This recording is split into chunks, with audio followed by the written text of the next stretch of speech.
Mi hijo me llamó después de años de separación. Solo pedía ayuda. Y en ese silencio, aprendí que el amor de una madre no siempre es correspondido. Hola, Tods. Salí de la casa de mi hijo una mañana de invierno, justo cuando se acercaba la Navidad. Sin despedidas, nadie me vio partir. No me echaron, pero tampoco me pidieron que me quedara. Durante toda mi vida ahorré para mis hijos cada centavo, cada comida. Alguna vez creí que el sacrificio, por sí solo, bastaba para ganarme un lugar en sus corazones. Pero entonces, una pregunta que parecía inofensiva me hizo darme cuenta. Para ellos, yo no era una madre, era un número en una cuenta de ahorros. Así que me fui y empecé a vivir de nuevo, de una manera que nadie esperaba. Esta es mi historia, espero que la escuches. Me llamo Lydia Bennett, tengo 69 años y vivo sola en una pequeña casa de madera en las afueras de Bozeman, Montana. No es gran cosa, una planta, con revestimiento blanco descolorido y un porche que cruje bajo mi peso, pero es mía. Aquí todo es tranquilo, especialmente desde que Bill falleció. Han pasado 5 años desde aquella mañana en que se desplomó en los escalones del porche. Un derrame cerebral, dijeron. Se había ido antes de que llegaran los paramédicos. A veces todavía me sorprendo hablándole, sobre todo cuando riego los tomates que él plantó en el jardín trasero. Tal vez sea una tontería, pero me ayuda. Mis días son simples. Me despierto antes de que salga el sol, alrededor de las 5:30, mientras el cielo aún está teñido por la noche. Barro el porche trasero, riego el jardín, esos tomates, la albahaca y el testarudo arbusto de lavanda que se niega a florecer. Luego preparo una pequeña cafetera y me siento en los escalones del frente, bebiendo mientras leo el periódico. El Bozeman Daily Chronicle todavía se entrega, benditos sean. Siempre está tranquilo a esa hora, solo el canto de los pájaros y, de vez en cuando, una camioneta que retumba por el camino. Mi gato Fig suele acurrucarse a mi lado, ronroneando como una vieja tetera. Está conmigo desde que Bill murió. Lo encontré maullando en el cobertizo de madera la semana después del funeral, y de algún modo nos aferramos el uno al otro. La gente a menudo me pregunta si me siento sola. Les digo que no, que lo llamo soledad selectiva. Hay una diferencia. Me gusta saber que nadie va a irrumpir preguntando qué hay para cenar o quejándose del calor. Me gusta la quietud. Pero mentiría si dijera que nunca extraño el ruido. Liam es mi único hijo. Ahora vive en Spokane, a 6 horas al oeste si conduces directo, tal vez 7 con paradas para el café. Está casado con Melissa y tienen 2 hijos, Jamie y Ava. Buenos chicos. A veces envían fotos, tarjetas navideñas con brillantina que se queda pegada en mi alfombra. Liam trabaja como gerente de almacén. Un trabajo estable, con buenos beneficios. Estoy orgullosa de él, de verdad. Le ha ido bien. Pero no me visita mucho. No recuerdo la última vez que me abrazó. No uno de esos abrazos ligeros de un solo brazo tipo hola mamá, sino uno real, con calidez. Tal vez fue en el funeral de Bill, o quizás antes. No digo nada al respecto. ¿Para qué? Siempre parece ocupado. Escribe más mensajes de texto que llamadas. Una vez al mes, tal vez, hola mamá, ¿estás bien? Siempre respondo, sí, cariño, estoy bien. Y en su mayoría lo estoy. Pero hay algo vacío en leer te quiero desde una pantalla. Él no sabe lo bien que estoy financieramente. Nunca se lo dije. Después de 30 años trabajando como contadora en la fábrica de plásticos, me jubilé con una pensión decente, unos $3,000 al mes. A eso se suma el dinero que fui guardando a lo largo de los años. Tengo un fondo de unos $205,000. No es una fortuna, pero más que suficiente para una mujer que compra con cupones y prepara sopa que rinde para 3 días. Le dije a Liam que solo recibo 1,000 del seguro social. No me gusta mentir, pero lo llamo verdad editada. Empezó cuando él me preguntó casualmente, ¿te las arreglas bien, mamá? Y antes de pensar, dije, apenas me alcanza. Hizo una broma sobre vender la casa y mudarme con ellos algún día. Esa fue la primera señal de alerta. Walter, mi vecino del otro lado de la calle, fue quien me advirtió.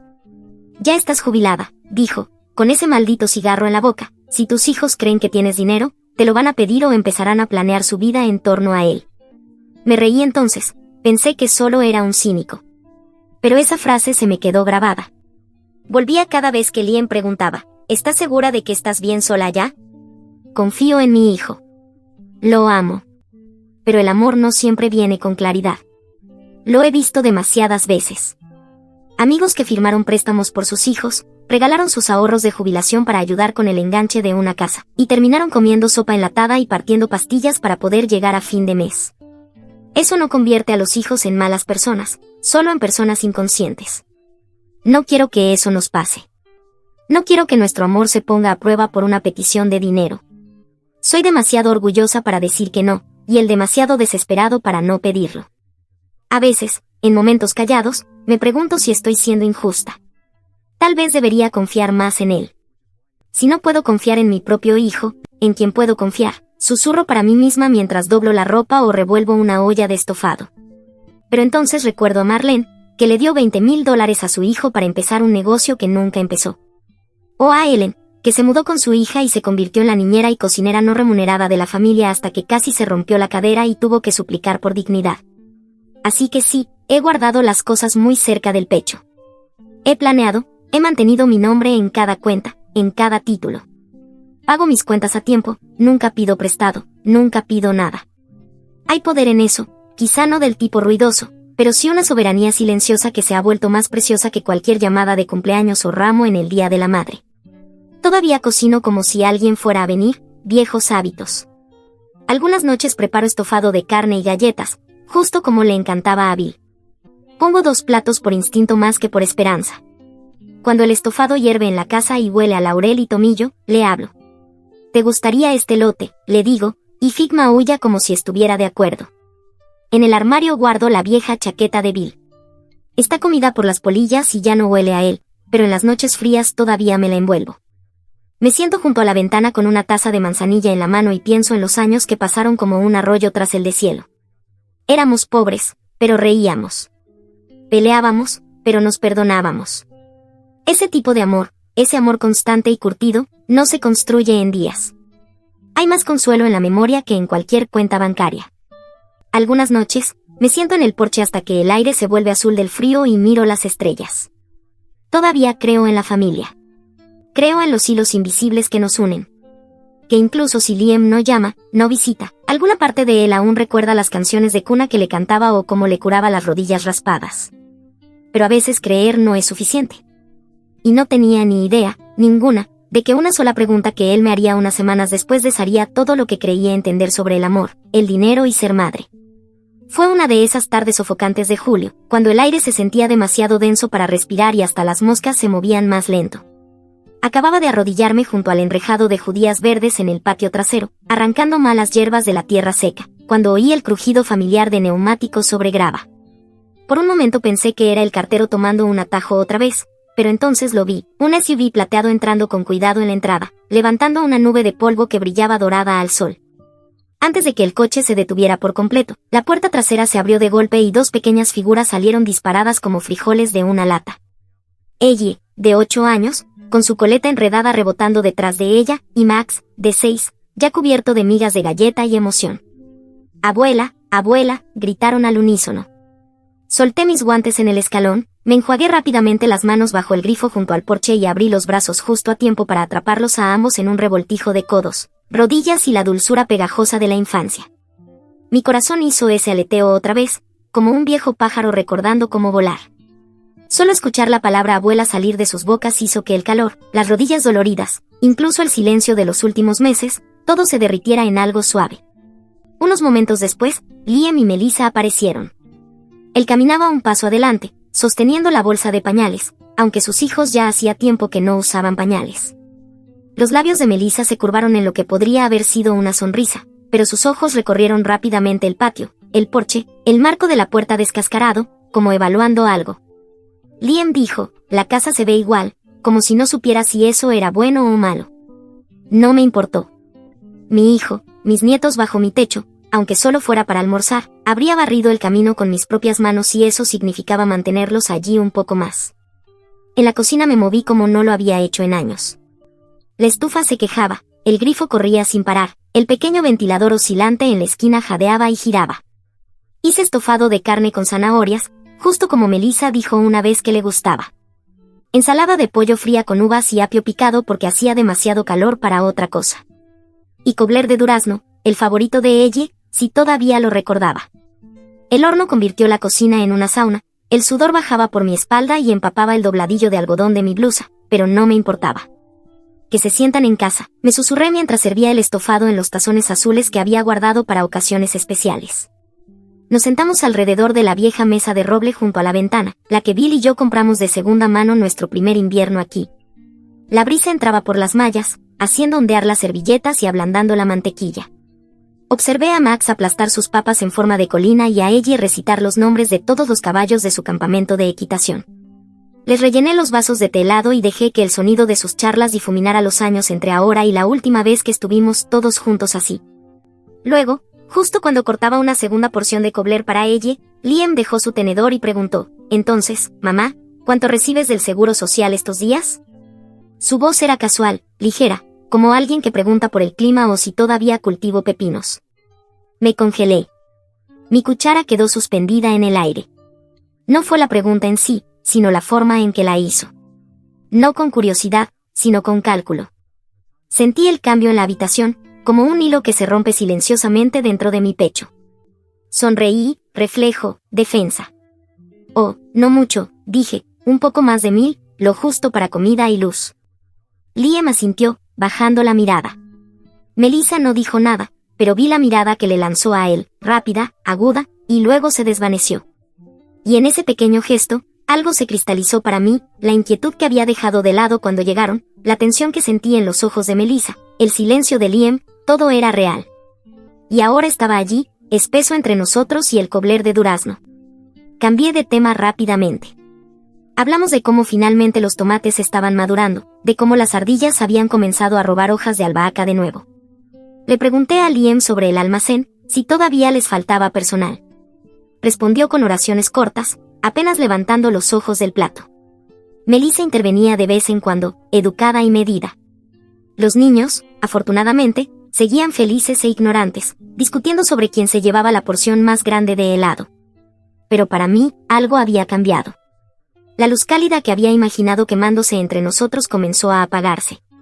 Me había convencido durante todos estos años de que mi amor era suficiente para mantenernos cerca, que mi silencio, mis sacrificios, mi modestia cuidadosamente construida, todo eso se traduciría en respeto, en conexión. Y sin embargo, aquí estábamos, y todo lo que podía sentir era que me estaban estudiando, como un pedazo de tierra en el que alguien está pensando en construir, pero solo si aún vale la pena el esfuerzo. Miré a Liam, lo miré realmente, no al hombre que era ahora, sino al niño que solía ser, el que solía correr a mi cuarto a medianoche después de una pesadilla, aferrándose a su manta como una capa. El que solía sollozar en mi regazo cuando su pez dorado murió. Ese niño todavía estaba ahí, pero también esta nueva versión de él, más dura, distraída, vagamente incómoda en mi cocina. ¿Me había vuelto irrelevante para él? O peor, ¿me había convertido en un recurso? No dije nada, solo seguí sonriendo, seguí sirviendo limonada y preguntando a ella sobre sus amigos del campamento. Pero por dentro, algo tierno se deshacía, un hilo silencioso de duda que no podía volver a coser en su lugar.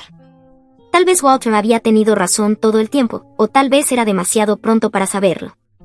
De cualquier manera, sabía que esta visita no era solo una visita, y esa pregunta, tan simple, tan casualmente hecha, había abierto una puerta que no sabía cómo cerrar de nuevo. Este invierno había llegado fuerte y temprano. A mediados de noviembre, las aceras en Bozeman ya estaban resbaladizas con parches de hielo, y el frío se filtraba por las costuras de las ventanas, sin importar lo ajustadas que estuvieran las cortinas. Me había resbalado 2 veces esa semana, una mientras sacaba la basura, la otra a pocos pasos del buzón. Nada grave, solo moretones en las rodillas y un hombro adolorido que dolía más por la noche. Pero no era el dolor lo que me molestaba. Era la sensación de que comenzaba a moverme más lento que el mundo que me rodeaba, y no podía quitarme la idea de que tal vez no dolería tanto si hubiera más pasos dentro de la casa además de los míos. El Día de Acción de Gracias siempre había sido mi favorito, no por el pavó o el pastel, sino por los sonidos, el ruido de los platos, Liam preguntando dónde guardaba la canela, la risa chillona de ella rebotando en las paredes, Bill tarareando una estación de música country mientras preparaba el pavó. 4 años fue. El único día que garantizaba que todos estarían aquí. Me desperté a las 5 de la mañana en punto, como siempre. Saqué el viejo butterball del congelador y lo puse en el fregadero. Pelé la calabaza butternut, rebané los arándanos, empecé la masa para el relleno de pan de maíz, la receta que Bill había escrito años atrás, aún estaba clavada en la nevera, sus letras bloqueadas y ordenadas, desvanecidas en las esquinas. Pasé mi dedo por ella una vez y luego me puse a trabajar, me ayudaba a mantenerme ocupada. A media mañana, la casa se llenó de olores que no había dejado que se quedaran desde el último día de Acción de Gracias: romero asado, mantequilla derretida, canela y clavos. La mesa estaba medio puesta, los platos de los niños con sus pavos de dibujos animados ya en su lugar. Había puesto un pequeño dibujo de una carita sonriente en la servilleta de Max, como siempre hacía. Incluso había comprado una botella de sidra de manzana, por si ella no quería beber leche. Cada 15 minutos miraba mi teléfono. Nada. Ni siquiera aún estamos en camino. Me decía que probablemente estaban atrapados en el tráfico, era día de Acción de Gracias, después de todo, las carreteras se congestionan. Seguía revolviendo la salsa de arándano, seguía rociando el pavó, seguía mirando por la ventana del frente hacia la entrada de grava. En cualquier momento ahora, pensaba, ellos llegarán en ese SUV plateado, los niños saldrán disparados como antes, y todo volverá a su lugar. Pero el reloj avanzó más allá del mediodía, luego la 1, luego las 2. Traté de llamar, sin respuesta. Dejé un mensaje: hola, cariño, solo me preguntaba si aún venías, todo está listo, sin prisa, solo avísame, ¿vale? Esperé una hora más, luego envié un mensaje de texto: si estás demasiado ocupado para venir, al menos llama, solo quiero escuchar tu voz hoy. A las 4:30, salí a tirar la basura y vi la casa de Ellen, al otro lado de la calle. Su entrada estaba llena de coches. A través de su ventana de cocina, pude ver a su hija revolviendo algo en la estufa, 2 chicos persiguiéndose por el comedor y alguien, creo que su yerno, cortando el pavó en la barra. Me apretó el pecho de una manera para la que no me había preparado, no era celos exactamente, siempre había estado feliz por Ellen, pero hoy envidiaba el ruido que salía de sus paredes. Volví adentro, encendí las velas en la mesa, serví un vaso de vino tinto para mí y otro lo puse frente a mí, en la silla vacía, la silla de Bill. Ajusté el mantel, alicé las arrugas, metí una servilleta junto al tenedor, como si alguien aún fuera a sentarse allí. Seguí diciéndome que estaba bien, que entendía que la gente se ocupa, los planes cambian, pero bajo ese exterior tranquilo, mi corazón se encogía como una hoja seca. La comida se enfrió, las papas perdieron su vapor, la piel del pavó se limpió. Corté una rebanada de pechuga, miré el relleno y luego me detuve. Mi tenedor quedó suspendido en el aire y lo vi tan claramente, la imagen de Liam, años atrás, sentado en ese mismo lugar, burlándose de Bill sobre lo rápido que comía. «Comes como un marine, papá», solía bromear, y Bill se reía con la boca llena. No hubo risas esa noche. No lloré, no de inmediato. Solo me senté allí, dejando que el silencio se alargara. El vino sabía demasiado amargo. La silla frente a mí seguía vacía. Pensé en llamar de nuevo, pero no pude hacerme escuchar el timbre sin respuesta. Hice lo que siempre hacía cuando la casa se sentía demasiado tranquila. Encendí la vela cerca de la foto de Bill en la repisa y me senté junto a ella, sin luces, sin televisión, solo yo y el suave parpadeo de la llama. Sostuve mi copa en una mano, el tallo frío entre mis dedos, y miré la foto como si pudiera hablar, como si Bill pudiera hablar. Susurré: nadie vino este año. Supongo que están ocupados, tal vez la próxima vez. La vela ardió más bajo. Permanecí en esa silla más tiempo del que debería haber estado, mucho después de que el calor había dejado mis huesos, y por primera vez en mucho tiempo, la quietud no se sintió pacífica. Se sintió como una cámara de ecos, donde cada momento olvidado rebotaba hacia mí, más fuerte que antes. Pasaron 2 días más, sin mensaje, sin llamadas perdidas, ni siquiera un meme reenviado de Melissa.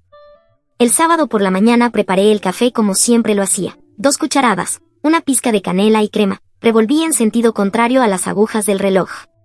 Lo saqué al porche y me senté en el columpio, observando las últimas hojas caer del arce. Al borde del césped, el silencio se sentía diferente ahora, no elegido, no sagrado, solo vacío. No me sentí enojada, no exactamente, más bien como apartada, como un viejo abrigo colgado en el fondo de un armario. No lo tiras, pero tampoco lo tomas. Y comencé a preguntarme, ¿fue solo una cena perdida de Acción de Gracias? ¿O fue una señal de algo más grande, algo deslizándose, lento y silencioso, entre yo y las personas que amaba? Habían pasado 2 semanas desde ese tranquilo día de Acción de Gracias y la casa seguía sintiéndose más fría de lo usual, aunque sabía que no era el clima. Podría haber encendido la chimenea o puesto la radio más fuerte, pero lo que realmente deseaba era el caos de la familia, el sonido de los pies de los niños corriendo por el suelo, incluso la cortesía forzada de Melissa. Así que una mañana, Justo cuando el cielo comenzaba a pasar del negro al gris, empaqué mi maleta. No le dije a Liam que venía. Temía que dijera que no, o peor aún, dudara.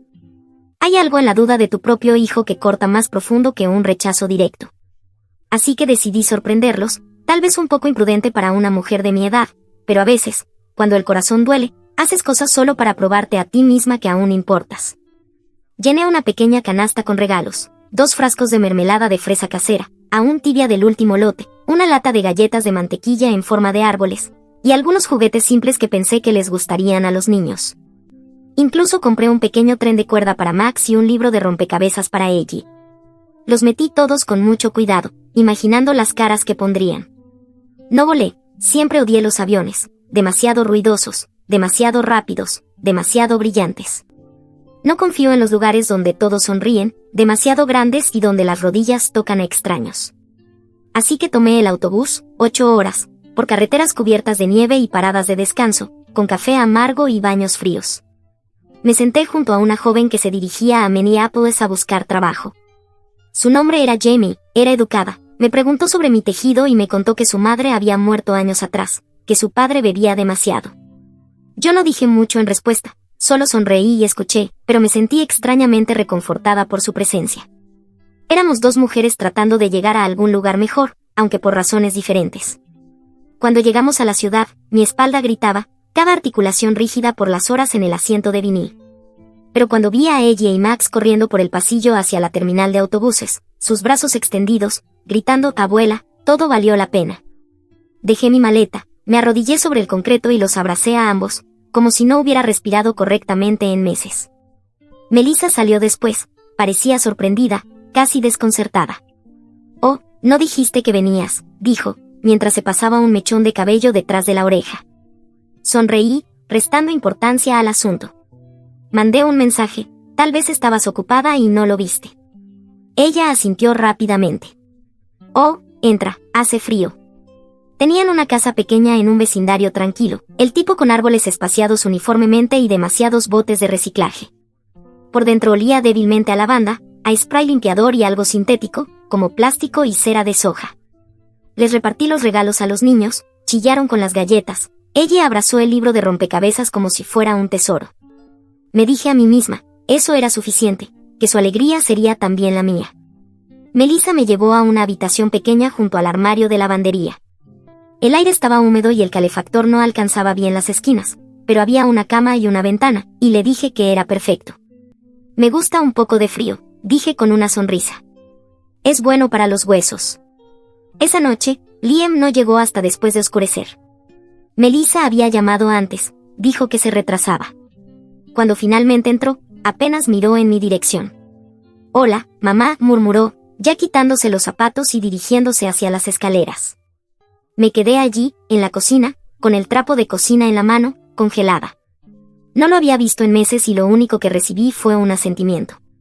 Me recordé a mí misma que debía estar cansado, el trabajo es duro, la vida es ajetreada, pero en lo profundo de mi pecho, algo se tensó, de la misma manera que lo hizo años atrás, la noche de su graduación universitaria.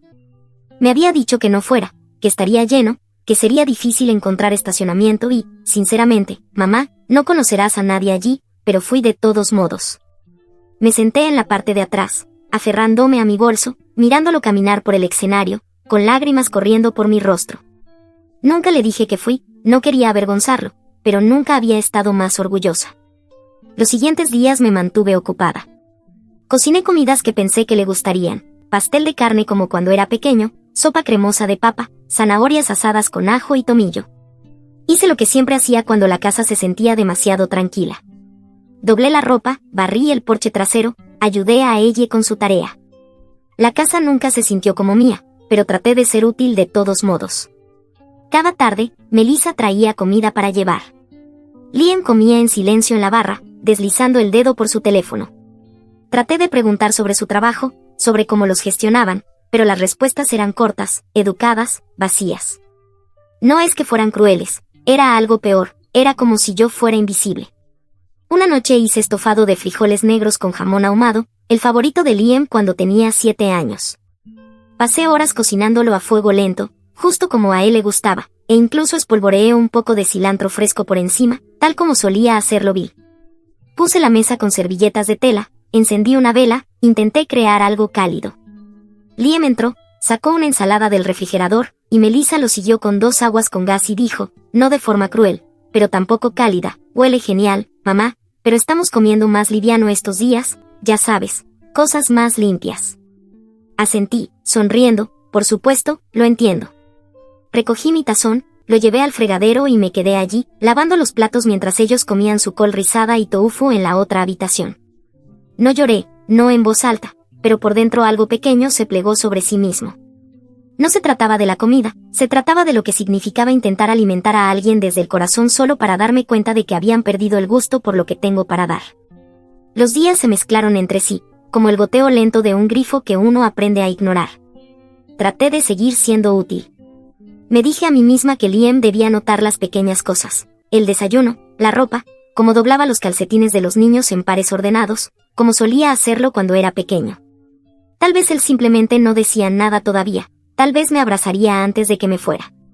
Cada mañana me levantaba antes que todos. Es un hábito que nunca me dejó, incluso después de la jubilación.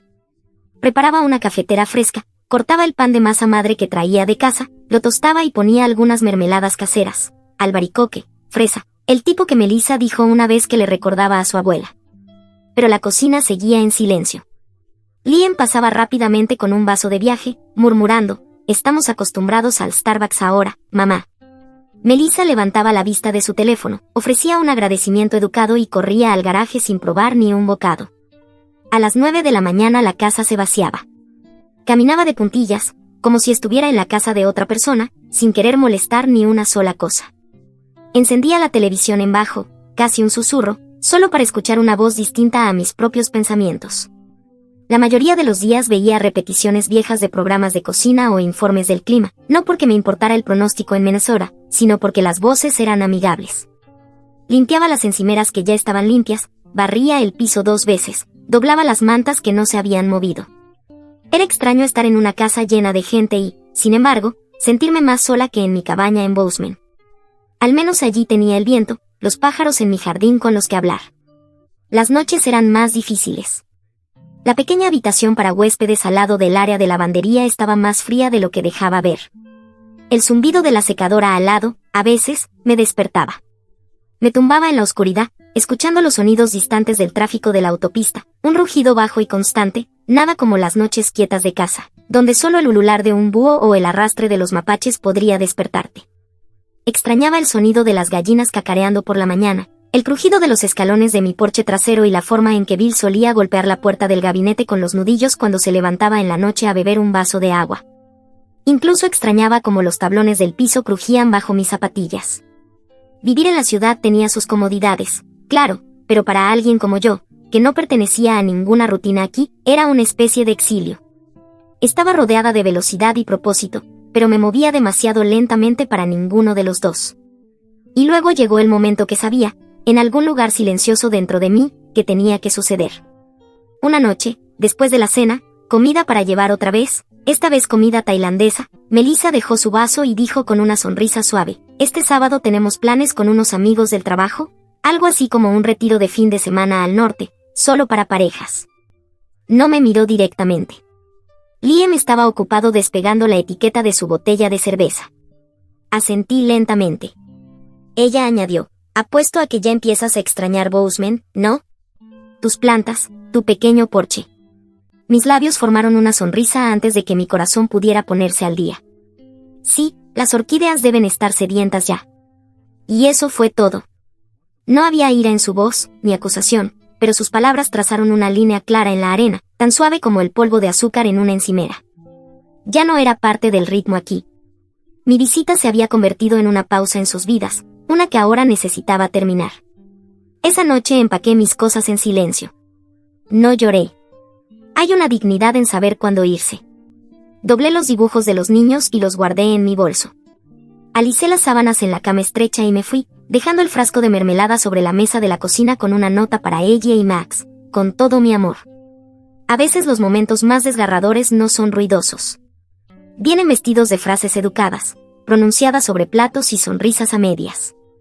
No te empujan fuera de la puerta, solo te muestran dónde está, confiando en que sabrás cómo caminar por ella. Era pasada la medianoche. La casa estaba oscura, salvo el suave zumbido del refrigerador y el ocasional silbido de un coche en la carretera afuera. La nieve había comenzado a caer, acariciando los cristales de la ventana como susurros. Me tumbé despierta en la cama estrecha, escuchando, no al mundo, sino al silencio dentro de mí, espeso y resonante. La Navidad estaba cerca. Las luces ya estaban encendidas en las casas vecinas. Las familias compraban árboles, horneaban galletas, preparándose para el calor y la unión. Pero en esta casa, el mensaje había quedado claro. Ya no formaba parte de esos preparativos. Era una invitada sin fecha de caducidad, y eso ponía nerviosos a todos. Me dije a mí misma que me iría al día siguiente, en silencio, con gracia, sin drama. Esa es la clase de mujer que soy, la clase que mi madre me enseñó a ser. Pero antes de empacar para la noche, decidí caminar por el pasillo y golpear suavemente la puerta de Liam.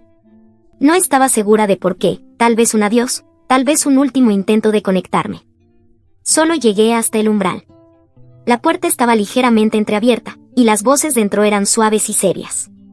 Me congelé. Debería haberme dado la vuelta. Lo sé, debería haberlo hecho, pero algo me retuvo allí, un peso en el pecho, el instinto de una madre cuando algo que construyó está cambiando sin su consentimiento. Te lo juro, la voz de Melissa, tan clara, su pensión es mucho más de lo que dice. ¿Viste los estados de cuenta? Ha estado sentada sobre más de 200.000. Me dijo que solo recibe del seguro social, apenas 1.000. Liam respondió, más bajo, está mintiendo. Melissa resopló, casi con lástima, ¿está mintiendo? Quiero decir, ¿para qué está ahorrando? Es vieja, vive sola. Ese dinero debería estarnos ayudando, no acumulando polvo en una cuenta de cooperativa. Presioné mi palma contra la pared, abrí ligeramente la boca como para respirar, pero el aire no entraba. Melissa continuó, su tono aún medido, pero con filo, solo está jugando a la desvalida. Pero si realmente le importáramos, si le importaran los niños, ofrecería apoyo. Ayudarnos con la hipoteca, con el cuidado infantil. Pero en cambio, trae mermelada. Sentí los frascos de mermelada en mi maleta, anidados en una toalla para que no se rompieran. Entonces habló Liam, con voz apagada, vencido, no sé, tal vez siempre fue así. Reservada, terca. Ya no importa. Solo tenemos que asegurarnos de que no intente quedarse mucho tiempo otra vez. Melissa respondió rápido, sí. Diremos que nos vamos de viaje la próxima vez. Y, sinceramente, con los niños creciendo, realmente necesitamos el espacio. No hubo gritos, ni portazos. Solo un simple desmoronamiento de todo lo que creía sobre mi hijo. Mi mano cayó de la pared. No lloré. No irrumpí en la habitación. Me di la vuelta, caminé de regreso por el pasillo, cada paso como caminar en el agua con piedras en los zapatos. En la pequeña habitación de invitados me senté en la cama. El calentador hizo clic, pero el frío ya se había metido hasta los huesos. Me quedé sentada allí hasta el amanecer, sin dormir. La espalda me dolía, pero no sentía nada. Ni dolor ni ira, solo un vacío que solía estar lleno.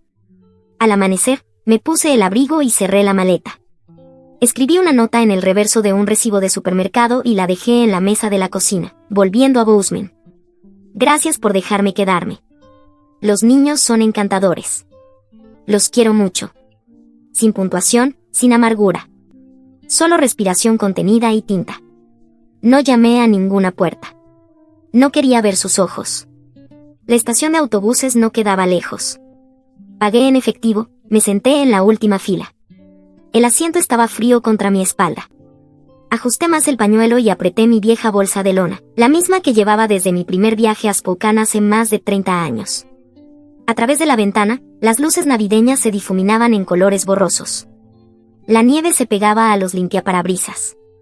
Observé a la gente apurada por las aceras con bolsas de regalos y bolsas del supermercado.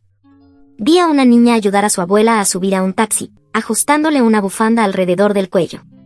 Mi reflejo me devolvió la mirada, demacrada, gris, desconocida. Cerré los ojos. Ya no sentía dolor en la espalda, ya no sentía el frío. Solo me sentía invisible. Para cuando el autobús llegó a la autopista, Minneapolis quedaba atrás. La voz de Liam aún resonaba en mi cabeza, no enojada, solo indiferente. Eso fue lo que más dolió. La indiferencia es una forma de abandono de la que nadie te advierte. Abrí mi bolso y busqué la mermelada de durazno. Pasé el dedo por la etiqueta. Se había corrido un poco, pero las palabras aún eran legibles, para ella. Con amor, abuela. No sabía si alguna vez llegaría a entregársela. Pero la conservé de todos modos. El autobús llegó a Bozeman justo cuando el sol salía detrás de las montañas, proyectando largas sombras azules sobre los bancos de nieve.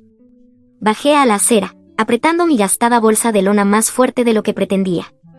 Mis dedos dolían por el frío, pero lo agradecí. Me recordaba que aún estaba aquí, aún era capaz de sentir. El camino a casa no era largo, pero se sentía desconocido, como volver a un lugar que solía soñar, más que a uno donde realmente había vivido. Cuando abrí la puerta, un aroma cálido y levemente dulce salió a recibirme. El polvo de la madera, el aceite de cítricos que uso en los pisos, me saludaron como un viejo amigo. El radiador se encendió, zumbando de manera constante.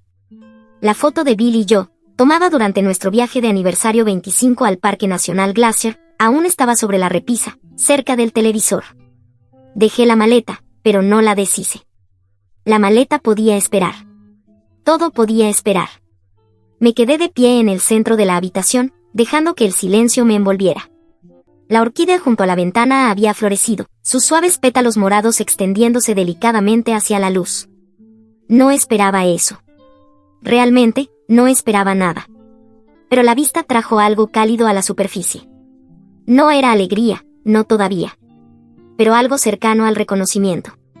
Esta casa puede que no hablara, pero nunca me pidió que demostrara que pertenecía. Sin quitarme el abrigo, caminé directamente al viejo gabinete de madera en mi habitación, abrí el cajón y busqué la delgada carpeta azul escondida entre registros fiscales viejos y garantías. Dentro estaban los documentos bancarios que guardé durante años, cuentas de jubilación, bonos de ahorro, pequeñas herencias de primos que hacía tiempo se habían ido, el cheque final de la planta de plásticos. Había visto crecer esos números durante décadas. No rápido, pero sí constante, en silencio, con seguridad. Solía decirme a mí misma que ahorraba para emergencias, para sustos de salud, para necesidades del IEM si alguna vez se volvían demasiado grandes para ignorar. Me imaginaba escribiendo un cheque con manos temblorosas para ayudarlo en algo verdaderamente grave. Quería ser el tipo de madre que salva el día sin hacer alboroto. Pero hoy, al mirar los estados de cuenta, vi otra cosa. Una mujer que esperó demasiado para darse cuenta de que la generosidad no se debe, que el amor, el verdadero amor, no se puede comprar con sacrificios silenciosos y frascos de mermelada. Me senté en el viejo sillón de Bill. Crujió bajo mi peso. Mis dedos trazaron el borde de la carpeta sin pensar. Pensé en la voz de Melissa, tan calmada, tan racional, hablando de mí como si fuera una acaparadora, una avara guardando tesoros sin razón. Pensé en el silencio de Liam, su indiferencia. Y luego pensé en cada cena que preparé esa semana, en cada plato que quedó intacto, en cada palabra que tragué, en cada sonrisa que fingí. No lloré. Solo me senté allí, dejando que el calor del radiador descongelara lentamente algo dentro de mí. No era perdón. Aún no. Pero sí era un desprendimiento. Como si un cordón que llevaba años tirando de mi corazón finalmente se soltara. Caminé por el césped nevado hasta la casa de Walter. Estaba sentado en su porche, con 2 abrigos, fumando algo que olía vagamente a ilegal. Me senté a su lado sin decir una palabra. Me pasó la tapa de un termo llena de café. Ninguno de los dos habló durante unos buenos 10 minutos. Solo observamos cómo la luz cambiaba sobre la nieve. Finalmente, dije, tenías razón, ¿sabes? Walter levantó una ceja, pero no me miró. Toma tiempo ver con claridad cuando tienes los ojos llenos de amor. Pensé que los estaba protegiendo, dije. Él se rió entre dientes. ¿Protegiendo a quién de qué? No respondí. Solo miré al cielo. Las nubes estaban bajas y pesadas, preñadas de más nieve. Aún estás aquí, dijo al fin, eso ya es algo. Esa noche, después de alimentar al gato y apagar todas las luces, excepto la pequeña sobre el fregadero de la cocina, abrí el cajón del escritorio y saqué un cuaderno encuadernado en cuero que no había tocado desde que Bill falleció. Las primeras páginas estaban llenas de su letra, listas de compras, diagramas de plomería, recordatorios para cambiar el aceite del camión. Las pasé con cuidado, luego encontré la primera página en blanco. Con un bolígrafo que tardó 3 clics en empezar a escribir, anoté, de ahora en adelante, vivir para mí. Salud primero. dinero después.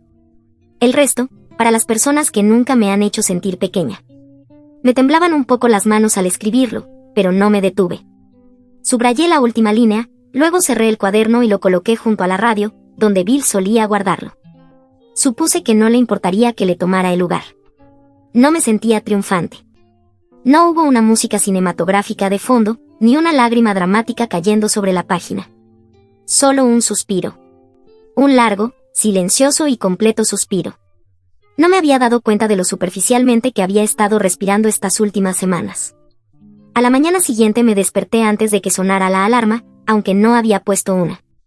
Solo había pasado una semana, pero se sentía como años desde la última vez que preparé café solo para mí. Sin tazas extras. Sin esperar a oír pies pequeños corriendo por el pasillo.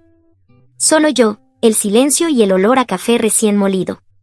Encendí la radio, algo que ya casi no hacía. Una canción country llenó la cocina, vieja y nasal, del tipo que Bill solía tararear mientras arreglaba el fregadero. Esta era su favorita, murmuré, dejando la taza suavemente. Pero esta vez, la sonrisa en mi rostro no llevaba amargura, solo memoria, gratitud. Quizá porque, al final de todo, nuestro tiempo juntos aún se sentía como algo digno de guardar cerca. Salí al porche y respiré profundamente. El aire matutino era frío y limpio, con esa nitidez punzante que solo las mañanas de Montana pueden dar. Caminé por el jardín recogiendo ramas caídas de la tormenta de viento de unas noches atrás, arrancando algunas hojas marchitas de los canteros. Al menos las plantas aún me necesitan, dije en voz alta, agachándome para desenredar una enredadera quemada por la escarcha. Ellas no piden nada a cambio. La paz que sentía no era ruidosa ni triunfante. Era simple, suave. Ese tipo de paz que te alcanza después de que has dejado de intentar ganártela. Una semana después fui en bicicleta al pueblo, envuelta en mi grueso abrigo verde, con una bufanda sobre las orejas. Aparqué frente a la ferretería y empujé la puerta, con el timbre tintineando sobre mí. Señora Lidia, dijo el dueño desde detrás del mostrador, todos pensábamos que se había ido para siempre, a vivir con su familia y todo eso. Sonreí mientras dejaba una lista de suministros para el techo sobre el mostrador. Lo intenté, dije con ligereza, pero resulta que respiro mejor aquí. No preguntó más y yo no ofrecí explicaciones. Algunas historias son demasiado grandes para contarlas entre estanterías de cinta adhesiva y guantes de jardinería. Pero detrás de mi sonrisa estaba una mujer que acababa de sobrevivir a una tormenta silenciosa, y por primera vez en mucho tiempo, me sentía firme sobre mis pies. Una mañana, a finales de febrero, justo cuando el invierno aflojaba su agarre en Bozeman, abrí el viejo baúl de cedro bajo las escaleras. No lo había tocado en años.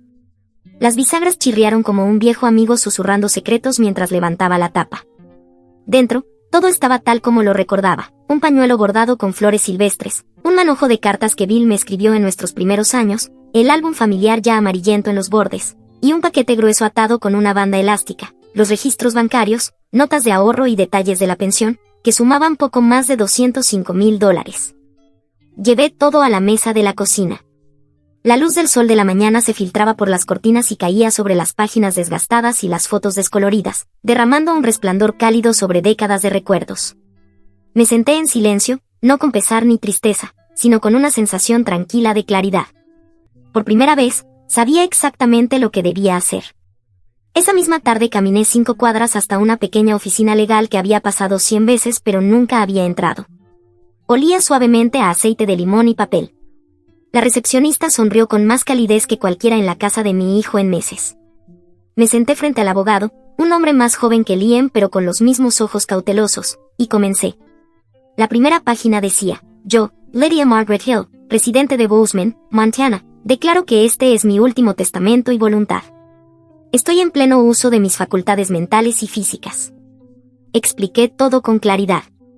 Una parte se reservaría para cubrir los gastos funerarios. Otra iría a la biblioteca pública del pueblo, la misma donde solía ser voluntaria los sábados por la mañana, ayudando a niños tímidos a pronunciar sus primeras palabras. El resto se donaría a un programa local de asistencia para adultos mayores, un fondo para ayudar a mujeres como yo a seguir siendo independientes un poco más. No lo hice por rabia. En verdad, no sentía ninguna. Solo comprensión. La familia, he aprendido, no se define por la sangre. Se forma con la presencia, con la compasión, con estar ahí sin esperar nada a cambio. Cuando llegué a la sección sobre Liam, Leí cada palabra en voz alta al abogado, firme y despacio. No dejo herencia a mi hijo Liam Hill. No porque haya dejado de amarlo, sino porque he llegado a entender que todo aquello por lo cual el amor debe comprarse, no es verdaderamente amor. Mi voz no tembló. Mis manos no titubearon. Me quité las gafas, me recosté en la silla y cerré los ojos por un momento. No estaba enojada. Solo cansada, de una manera que no pedía consuelo. De vuelta en casa, doblé el testamento y lo guardé en un sobre.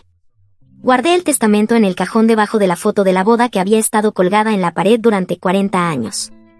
A su lado, coloqué una foto más reciente, una en la que aparecía rodeada de niños de la biblioteca, todos sonriendo con dientes faltantes y coletas torcidas.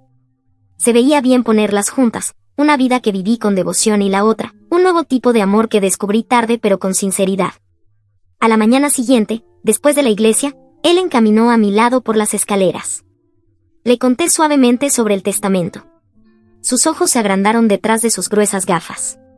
¿No le dejas nada a tu hijo?, preguntó suavemente. Sonreí. No, no con amargura, solo sabiendo que lo estoy haciendo. Le dejo libertad, dije. El viento se levantó, agitando las ramas desnudas sobre nosotros. Ya no dolía. De regreso a casa, me detuve en el Corner Café y pedí un latte, algo que no había hecho desde el otoño pasado. Me senté en la pequeña mesa junto a la ventana, la misma en la que Bill y yo solíamos sentarnos, cada primer sábado del mes. No abrí mi chequera. No revisé los mensajes. Simplemente sorbí mi café, sintiendo su calor agridulce asentarse en mi pecho, como un recuerdo que ya no necesitaba arreglar. Y fuera, por la ventana, el pueblo seguía, lento, ordinario, nada excepcional, pero para mí ese momento tranquilo se sintió como el primer respiro verdadero que había tomado en años. De regreso a casa, me senté junto a la ventana mientras la luz naranja del atardecer bañaba las paredes de mi cocina. Mi viejo gato, Oliver, se estiró perezosamente a mi lado, su ronroneo como un suave motor que zumbaba a través del silencio.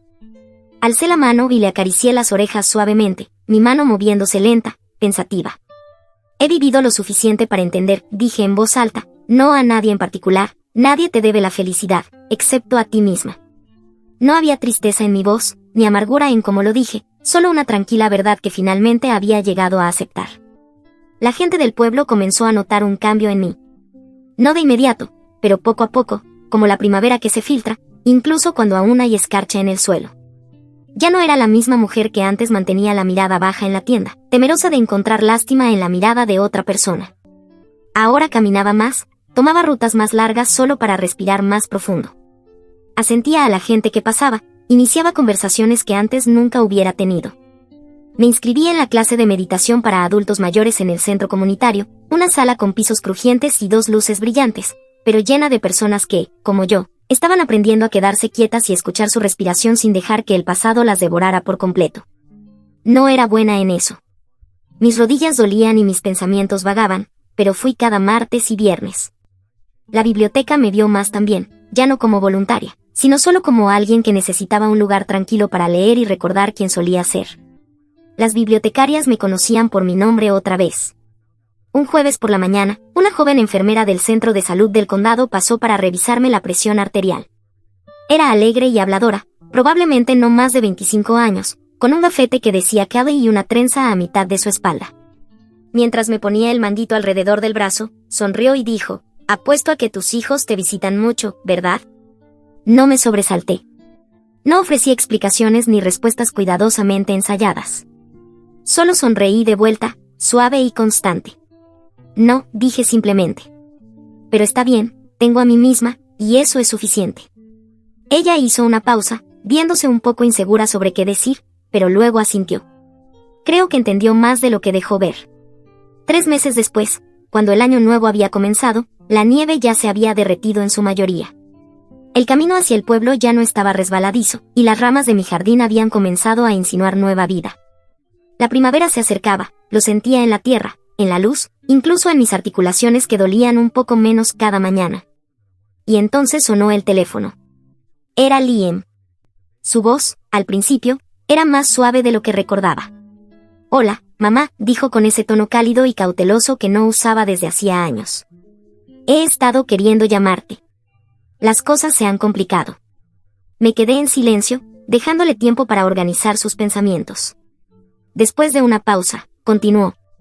La verdad es que he tenido algunos problemas con el proyecto, el de la startup. Solo necesitamos un poco más de tiempo, lo suficiente para pasar el siguiente trimestre. Luego vinieron las palabras que ya sabía que llegarían. Me preguntaba si podrías ayudarnos. Solo un préstamo pequeño, hasta que consigamos la siguiente ronda. Dejé escapar un suspiro que no me había dado cuenta que estaba reteniendo. Mis dedos se cerraron ligeramente alrededor del reposabrazos. Lo siento, Liam, dije calmada y firme. He donado todo, los ahorros. Lo di al centro comunitario, a los niños. Ya no está. Por un momento pensé que la línea se había cortado, pero luego su voz regresó, aguda y fuerte. ¿Qué? ¿Estás hablando en serio? Ese era nuestro dinero familiar. ¿Se lo diste a extraños? Me senté un poco más erguida, pero mi voz permaneció baja. Ese dinero estaba destinado a ti, Liam, alguna vez. Pero ya no. Tú y tu esposa dejaron claro lo que valoraban. Nunca me preguntaste si estaba comiendo bien cuando me quedé con ustedes. Nunca comprobaste si la manta en ese suelo frío era lo suficientemente cálida. Ni siquiera tocaste la comida que cociné con amor. Intentó interrumpirme, pero seguí. ¿Crees que tienes derecho a todo lo que he ahorrado? ¿Qué te lo debo solo porque te di la vida? Deberías preguntarte, Liam, si tus propios hijos te trataran como tú me has tratado, ¿cómo te sentirías? Hubo silencio al otro lado. Una larga pausa vacía, luego colgó. Me recosté y miré la pantalla por un momento. La palabra desconectado me devolvía la mirada. No había ira en mí, ni lágrimas esta vez, solo quietud, como el silencio después de una larga tormenta.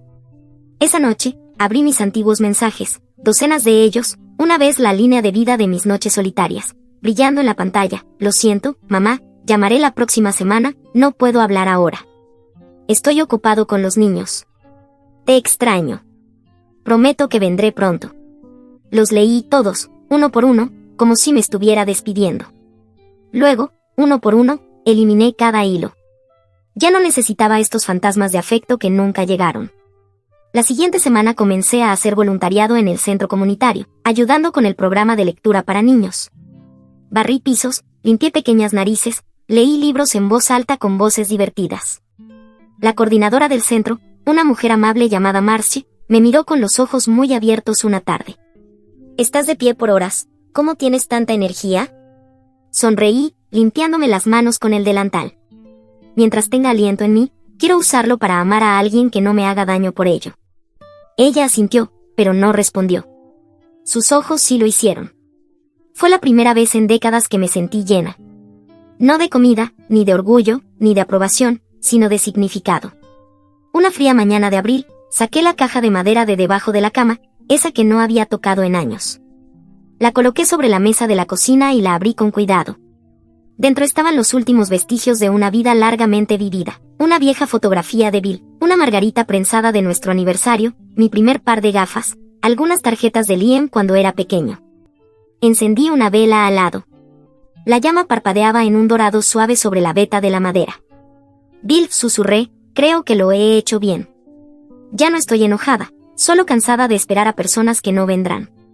Tomé mi diario, el que había empezado después de aquella noche en el autobús, pasé páginas llenas de duelo y claridad, y escribí una última entrada, con la mano temblándome ligeramente. Si no sabes cómo amarte a ti misma primero, el amor de los demás nunca se sentirá real.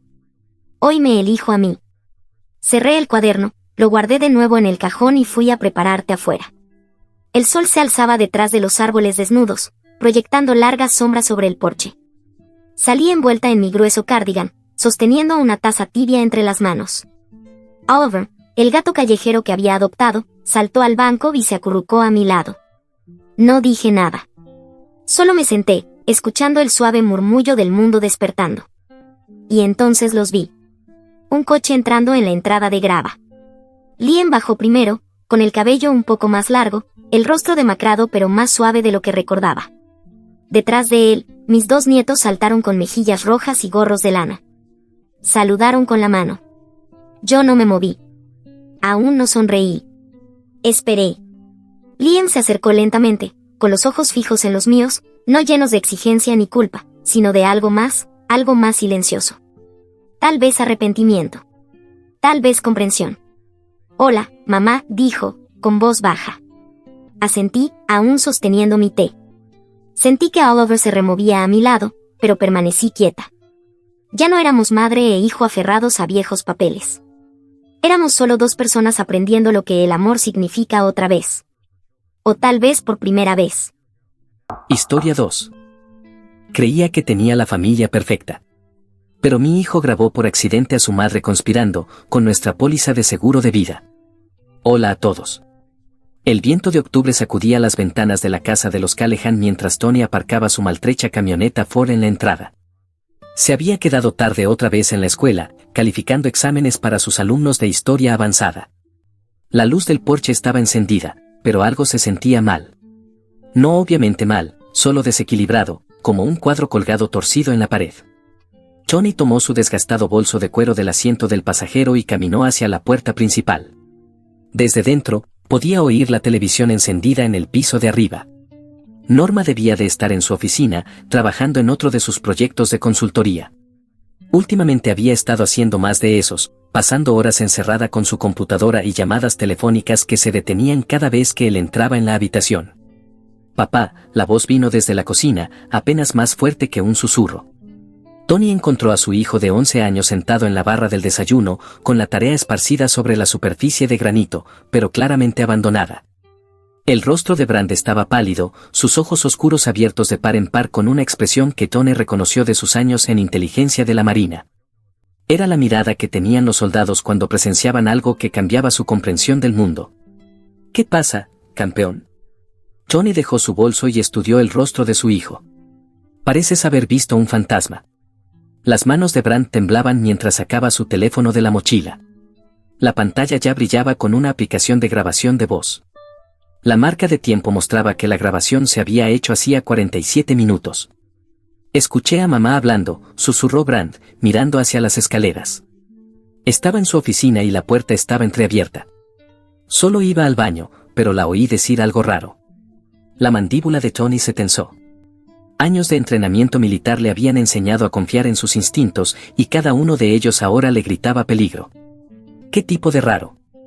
En lugar de responder, Brand presionó el botón de reproducción. La voz de Norma llenó la cocina, clara como el cristal a través de los altavoces del teléfono. Tony conocía esa voz mejor que su propio latido del corazón. O al menos, eso pensaba. Él no sospecha nada. Su seguro se activa en 6 semanas. Sí, los dos. Una pausa, el sonido de papeles moviéndose, y luego la voz de Norma otra vez, más fría de lo que Tony la había escuchado jamás. El niño no será un problema después. Confía en mí, Merrick. Lo tengo todo planeado. Tony es tan predecible. Todavía cree que soy la mujer con la que se casó. Pobre tonto, no tiene idea de lo que se le viene encima. Otra voz se escuchó, con estática, como si viniera de un altavoz. ¿Estás segura del momento? 6 semanas es arriesgado. Es perfecto. Estará muerto antes de Navidad. Causas naturales, por supuesto.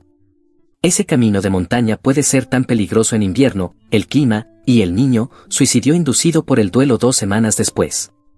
Trágica historia de un niño que no pudo vivir sin su padre. Las compañías de seguros prácticamente me lanzarán el dinero. La grabación terminó. La cocina cayó en un silencio tan absoluto que Tony podía oír su propio corazón latiendo con fuerza en los oídos. Su sangre se había vuelto agua helada y, por un momento, no pudo respirar. Papá, la voz de Brand se quebró con el peso de lo que ambos acababan de escuchar. ¿Qué significa? ¿Por qué mamá diría esas cosas? Tony miró a su hijo, lo miró de verdad. A este niño que aún creía en la bondad fundamental de las personas. Que confiaba en que sus padres lo protegerían de la oscuridad del mundo. Que no tenía idea de que acababa de grabar a su propia madre planeando su asesinato. La parte táctica de la mente de Tony se activó, la parte que lo había mantenido con vida durante 3 misiones en Afganistán, evaluar la amenaza, identificar recursos, planear rutas de escape. Sin emociones. Sin titubeos. Sobrevivir primero. Procesar después. Brandon, dijo en voz baja, con tono firme a pesar del terremoto que sacudía su pecho. Necesito que prepares una mochila ahora mismo. Solo lo esencial, ropa para unos días, tus medicamentos, cualquier cosa que no puedas reemplazar. Pero papá, quizás malentendimos, Ahora, hijo. Rápido y en silencio.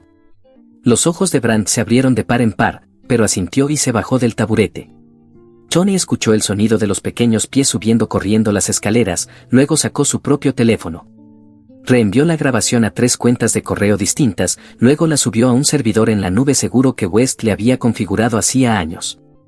Arriba podía oír a Norma moviéndose en su oficina, probablemente en otra llamada con ese tal Merrick. Probablemente planeando los detalles de cómo iba a matar a su esposo e hijo por el dinero del seguro. ¿Cuánto tiempo llevaba planeando esto? ¿Cuánto tiempo había estado viviendo con una extraña que le sonreía en el desayuno mientras calculaba su muerte? Tony se movió por la casa como un fantasma, recogiendo lo esencial de su dormitorio, su pasaporte, escondido en un libro caja que Norman no conocía, el dinero de emergencia que guardaba pegado bajo un cajón, su pistola de servicio, descargada pero limpia y lista. 22 minutos después de haber escuchado la grabación, Tony cargó 2 bolsas de lona en su camioneta mientras la ducha de Norma corría arriba. No dejó nota, ni explicación, ni rastro de a dónde podían ir. Para cuando ella se diera cuenta de que se habían ido, él ya tendría suficiente ventaja para desaparecer por completo. ¿A dónde vamos?, preguntó Brand mientras salían de la entrada. En el espejo retrovisor, Tony podía ver la casa donde creyó que estaba construyendo una vida con la mujer que amaba. A algún lugar seguro, respondió. A un lugar donde podamos pensar. El trayecto hasta la cabaña de West Jarrett tomó 43 minutos por carreteras montañosas y sinuosas que la mayoría evitaba después del anochecer.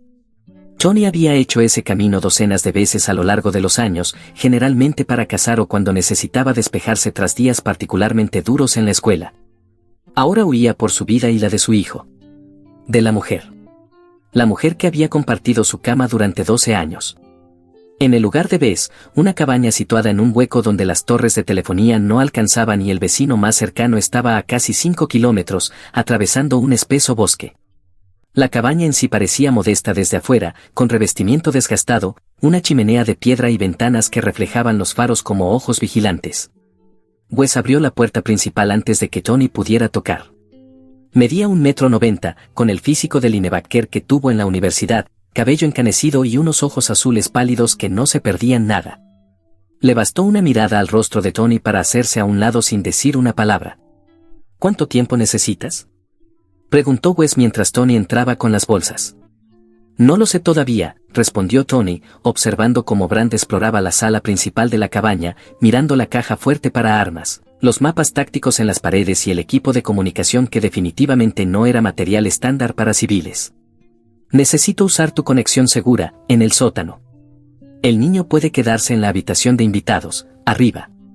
Wes había sido el líder de escuadrón de Tony en los Marines, cuando ambos eran jóvenes y pensaban que podían salvar al mundo, una misión a la vez.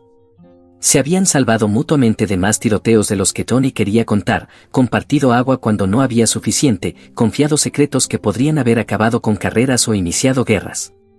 La confianza no se cuestiona con hombres como Wes. Solo se actúa. El sótano de la cabaña revelaba el verdadero negocio de Wes, no la tienda de equipo táctico que dirigía en el pueblo, sino el centro de intermediación de información que mantenía para clientes que necesitaban cosas que el gobierno no podía proporcionar oficialmente, hardware de encriptación bancaria, múltiples capas de VPN y sistemas informáticos que podían infiltrarse en redes que la mayoría de las personas ni siquiera sabían que existían. ¿Qué pasó?, preguntó Wes mientras Tony se sentaba frente a un teclado que costaba más que el coche de la mayoría de la gente. Tony reprodujo la grabación de Brand. Wes la escuchó sin hacer comentarios, su rostro se endurecía con cada palabra. Jesucristo, Tony, ¿tu propia esposa? Ex esposa, corrigió Tony. Desde hace como una hora. Sus dedos se movían por el teclado guiados por la memoria muscular y protocolos de seguridad que había aprendido en otra vida. Necesito saber hasta dónde llega esto. Norma pensaba que era lista con sus contraseñas, pero Tony la había estado observando escribirlas durante años, cumpleaños, nombres de mascotas, fechas de aniversario. La gente siempre cree que es más creativa de lo que realmente es. Sus cuentas en la nube se abrieron como pétalos de flores al sol, revelando secretos que hacían que el estómago de Tony se encogiera con cada nuevo hallazgo. Pólizas de seguros de vida, múltiples compañías, múltiples pólizas. La cobertura de Tony, $2 millones, adquirida hace 4 meses a través de Northwestern Mutual. La póliza de Brand, $1 millón, adquirida apenas 6 semanas atrás con State Farm. Ambas pólizas listaban a Norma como única beneficiaria. Ambas habían sido compradas con firmas falsificadas que se parecían a la letra de Tony, pero no eran exactamente correctas. Ha estado ocupada, murmuró Wes, leyendo por encima del hombro de Tony. Los registros financieros eran peores. Carteras de criptomonedas con cientos de miles de dólares, Bitcoin, Ethereum y otras monedas digitales que Tony ni siquiera reconocía. Dinero que había sido transferido desde varias fuentes en los últimos 8 meses, todo fluyendo hacia cuentas en las Islas Caimán y Suiza. Una carpeta etiquetada como documentos legales hizo que la mandíbula de Tony se apretara. Papeles de custodia ya redactados, nombrando a Norma como única tutora de Brand en caso de la muerte de Tony. Un testamento que dejaba todo a ella, con una firma que coincidía perfectamente con la de Tony. Alguien había estado practicando. Y luego el archivo que hizo que su sangre se congelara, cronograma final. Un plan detallado expuesto como una operación militar. La muerte de Tony fingida como un accidente de auto en la autopista 105, la carretera de montaña sinuosa que tomaba todos los días hacia el trabajo. Falla de frenos durante el trayecto matutino. Solo otro accidente trágico en un tramo peligroso. La muerte de Brand estaba programada para 2 semanas después, presentada como un suicidio inducido por el dolor. Un niño que no podía vivir sin su padre, que saltaría desde el mismo puente donde murió su padre. Las compañías de seguros pagarían sin cuestionar. ¿Quién sospecharía de una madre en duelo por asesinar a su propio hijo? Pensó en todo, dijo Tony, con la voz hueca. No en todo, respondió Wes. No contó con que el chico fuera lo suficientemente inteligente como para grabarla. Tony copió cada archivo en una unidad cifrada y luego empezó a subir copias de respaldo a servidores seguros en 3 países distintos. Pólizas de seguro para su póliza de seguro. Tiene suficiente evidencia para encerrarla de por vida, dijo Wes. No suficiente para garantizar una condena. Cualquier abogado decente podría argumentar que las pruebas digitales pueden falsificarse. La mente de Tony ya iba 3 pasos adelante, planeando como el oficial de inteligencia que alguna vez fue. Necesito que se incrimine a sí misma. Grabaciones de audio, pruebas en video, algo que demuestre intención clara y que no pueda descartarse como manipulación. Arriba, Brand se había quedado dormido en el sofá, aún con la ropa puesta. Tony lo cubrió con una manta gruesa de lana y se quedó observando el rostro sereno de su hijo. Ese niño que acababa de salvarles la vida a ambos sin entender del todo en qué se había metido. Mañana comenzaría el verdadero trabajo. Tony pasó la mañana siguiente creando un rastro documental que sobreviviría a una guerra nuclear. Grabó los archivos de evidencia en 6 unidades diferentes, cada una cifrada con protocolos de seguridad de grado militar. Las unidades fueron enviadas a distintos lugares, una caja de seguridad en Nashville bajo una identidad falsa, un compañero de los marines en Virginia que se especializaba en hacer desaparecer cosas, un abogado en Charlotte que manejaba casos de protección de testigos y 3 ubicaciones más que ni siquiera Wes conocía. ¿No será demasiada paranoia?, preguntó Wes, entregándole un café lo suficientemente fuerte como para quitar pintura. Solo aprendí, mi esposa desde hace 12 años está planeando asesinarme a mí y a nuestro hijo por el dinero del seguro, respondió Tony. Creo que ser paranoico tal vez no sea suficiente. Mientras Tony trabajaba en la preservación de pruebas, Wes había estado realizando vigilancia. Fotos esparcidas sobre la mesa de la cocina mostraban la rutina de Norma en las últimas 48 horas, sus visitas al gimnasio, sus almuerzos con amigas que probablemente no tenían ni idea de quién era realmente, sus citas 2 veces por semana en una cafetería del centro. Se está reuniendo con alguien, dijo Wes, señalando una foto de Norma sentada frente a un hombre bien vestido de unos 40 años. El mismo tipo, la misma mesa, todos los martes y viernes. Tony estudió las fotos. El hombre le resultaba familiar, aunque no lograba ubicar dónde lo había visto antes. Pasa su cara por la base de datos. Los dedos de Wes volaron sobre otro teclado, conectado a sistemas que definitivamente no deberían existir. Marek Shaw, 41 años. Ex experto en ciberseguridad de JP Morgan Chase. Cumplió 5 años de prisión federal por hackear instituciones financieras y robar datos de clientes. Liberado hace 3 años. A mi esposa le gustan los criminales costosos, comentó Tony. Y mejora, añadió Wes. Shaw ha estado dirigiendo operaciones de lavado de criptomonedas desde que salió. El FBI lo ha estado vigilando, pero no pueden probar nada. Es listo. Tony estudió la foto de Cho. Atractivo de una forma pulida, del tipo de hombre que podía ganarse la entrada tanto a salas de juntas corporativas como a celdas de prisión con la misma facilidad. Lo suficientemente inteligente como para planear un asesinato, lo suficientemente inteligente como para hacerlo parecer un accidente. Las fotos de vigilancia mostraban un patrón. Norma y Cho se reunían todos los martes y viernes a las 2 de la tarde, siempre en la misma mesa de esquina en Grand Forthought, una cafetería a 3 calles del juzgado. Nunca se tocaban, nunca mostraban signos obvios de intimidad, pero su lenguaje corporal contaba otra historia. ¿Desde cuándo se están reuniendo?, preguntó Tony. Empezamos a seguirlos hace 2 días, pero la camarera dice que son clientes habituales desde hace meses. Tal vez más. Tony sintió algo frío a sentarse en su pecho. Meses. Mientras él enseñaba a adolescentes sobre la batalla de Gettysburg y ayudaba a Brandt con la tarea de álgebra, su esposa había estado planeando su muerte con un criminal convicto. Necesito hacerlos hablar, dijo Tony. Que queden registrados hablando sobre los detalles específicos de su plan. Wes asintió hacia una esquina del sótano, donde el equipo de vigilancia estaba apilado como en un depósito militar. Tengo micrófonos direccionales que pueden captar conversaciones a través de ventanas desde casi 1 kilómetro. Dispositivos de grabación de audio lo suficientemente pequeños como para esconderse en un sobre de azúcar. Cámaras de video que parecen botones de camisa.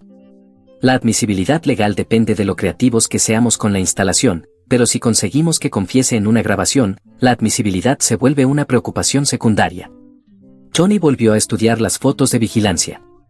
Norma parecía relajada en las imágenes, confiada.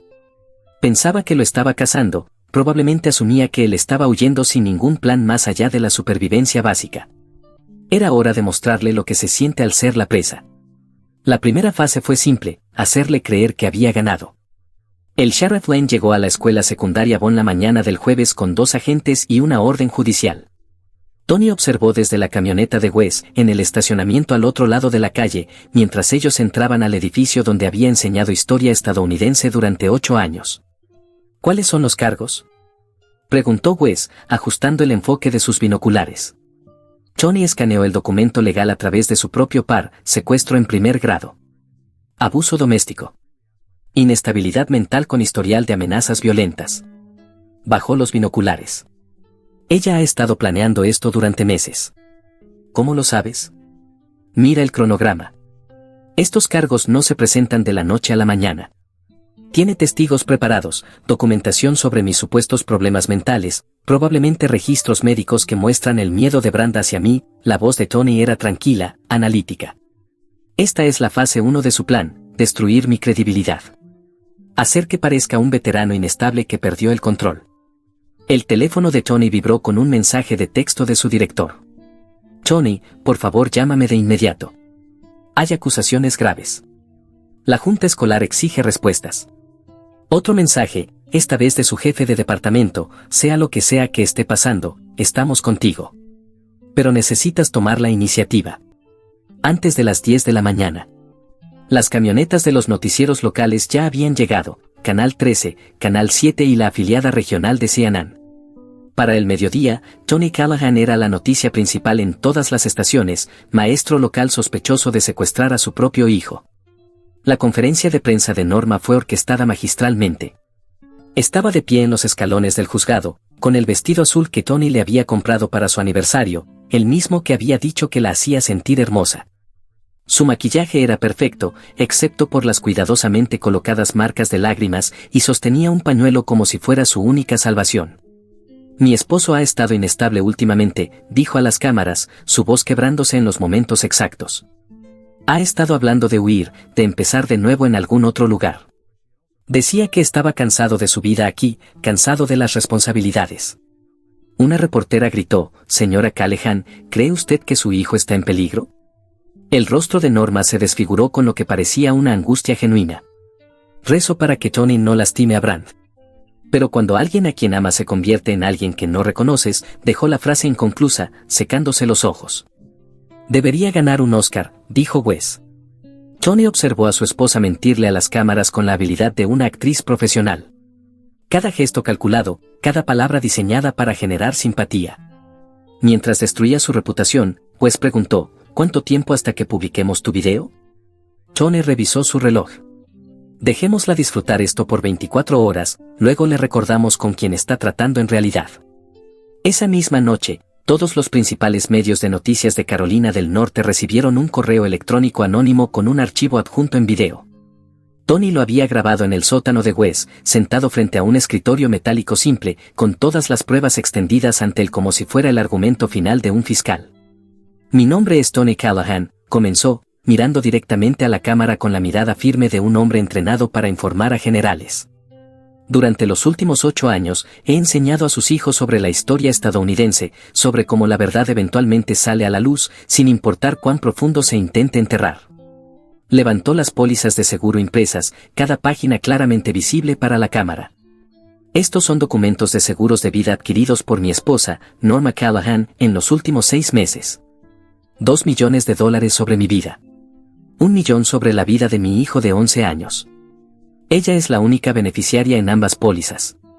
La voz de Tony no tembló nunca, no mostró emoción alguna, solo hechos presentados con la precisión de un hombre entrenado para manejar información clasificada. Tengo pruebas grabadas del plan de mi esposa para asesinarme a mí y a mi hijo por dinero del seguro. Tengo evidencia de su relación criminal con un delincuente convicto, Marek Shaw. Tengo pruebas de delitos financieros que superan los $400,000. Se inclinó ligeramente hacia adelante, sus ojos clavados en la cámara. El sheriff Len emitió una orden de arresto en mi contra sin investigar ninguno de estos hechos. Invito a la policía estatal, al FBI y a cualquiera interesado en la verdadera justicia a examinar lo que estoy a punto de publicar. El video terminó con Tony subiendo docenas de archivos a un servidor público, cada documento claramente etiquetado y con sello de fecha y hora. En 2 horas, el video había sido visto 80,000 veces. En 4 horas, era tendencia en redes sociales en 3 estados. El teléfono de Tony empezó a sonar a medianoche y no dejó de sonar. Había estado sonando de manera incesante desde las 6 de la mañana del viernes, reporteros, agentes federales, miembros del consejo escolar, exalumnos y al menos 6 personas que decían ser documentalistas. Dejó que todas las llamadas fueran al buzón de voz. La única llamada que respondió fue la de la fiscal adjunta del distrito, Theodore Ransom. Señor Callahan, soy la fiscal Ransom. Creo que necesitamos conversar. La escucho. No por teléfono. ¿Podemos reunirnos en algún lugar privado? En algún sitio donde los hombres del Sheriff Lane no estén mirando. Tony le dio indicaciones para llegar a una cafetería en una parada de camiones, 30 millas al sur de Bonn, lo suficientemente lejos del pueblo para evitar vigilancia, pero lo bastante pública como para ser segura para ambos. Theodore Ransom era más joven de lo que Tony había esperado, probablemente de unos 30 y tantos años, con el cabello castaño corto y unos ojos agudos e inteligentes que no dejaban pasar nada. Se deslizó en la cabina frente a él, cargando una tablet, un blog legal y la expresión de alguien que había pasado toda la noche revisando evidencia. He estado revisando tus archivos, dijo sin rodeos.